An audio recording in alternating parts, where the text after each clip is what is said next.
Welcome! If you're looking for a quick guide on how to play My First Castle Panic, you've come to the right place. Let's jump right in.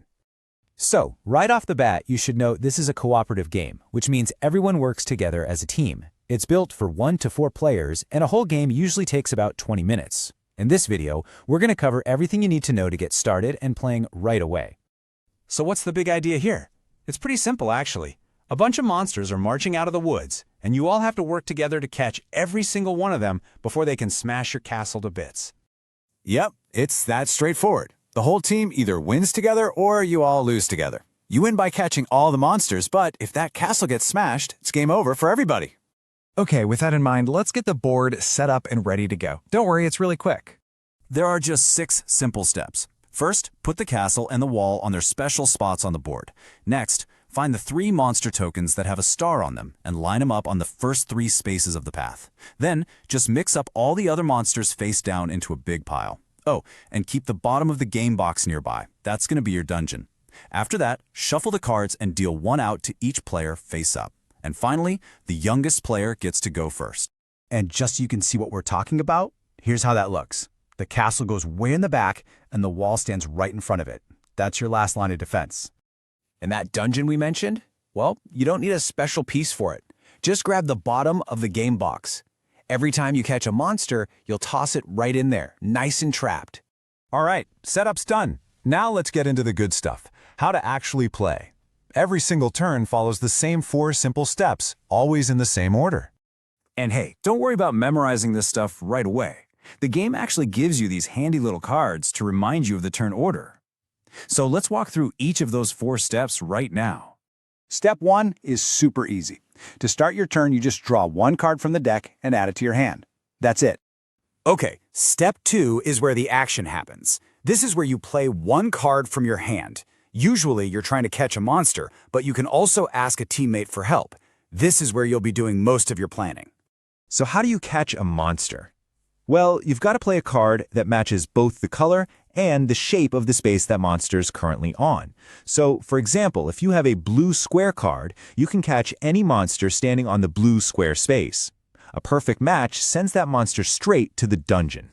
Now, there are a couple of really cool special cards that give you more options. Hero cards let you match any shape, as long as the color is right. So a red hero card could catch a monster on a red square, a red circle, or a red triangle. Then you have any color cards, which do the opposite. They match any color as long as the shape is right. So an any color square card could zap a monster on a red, blue, or green square. But what if you can't catch a monster? Or maybe you don't want to. You've got other choices. You can always ask another player for help, and they can play one of their cards on your turn. Or you can play special cards, like the boot, which kicks a monster all the way back to the monster pile. And if your wall's been knocked down, you can play the wall card to rebuild it. Just remember, you only get to do one of these things on your turn. All right, step 3 is where things get a little tense. The monsters move. Every single monster on the board moves 1 space forward along the path. Now, if a monster lands on the space with the wall gets knocked down and it's out of the game. But if a monster moves into your castle, well, the castle is smashed and the game is over. Everybody loses. And for the very last part of your turn, step 4, you have to draw 1 new monster token from the pile. You place this new monster on the start space, and it begins its long march. But be careful, not all monsters are created equal. First up, we have the shover. When you draw this one, you place it on the start space, and then its special power kicks in right away. Every monster on the board, including the shover you just placed, moves 1 extra space forward. Then you've got the runner, and this one is tricky. It doesn't go on the start space. Instead, you have to find whichever monster is already closest to your castle, and you place the runner on the empty space right in front of it. Yeah, this one can get dangerous really fast. And finally, the marcher. This one is a real double whammy. First, after you place it, all the monsters on the board move 1 extra space forward, just like with the shover. But then, you have to immediately draw another monster token from the pile. Ouch. So, that's the whole flow of the game. But how do you actually win or lose? Let's break it down. It all boils down to this. You win, as a team, if you catch every single monster and your castle is still standing.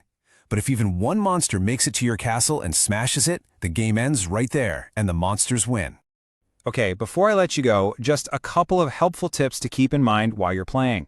Number 1, and this is the big one, talk to each other. This is a team game, so plan your moves together. Second, remember that a monster's special power only triggers one time, the moment it's drawn from the pile.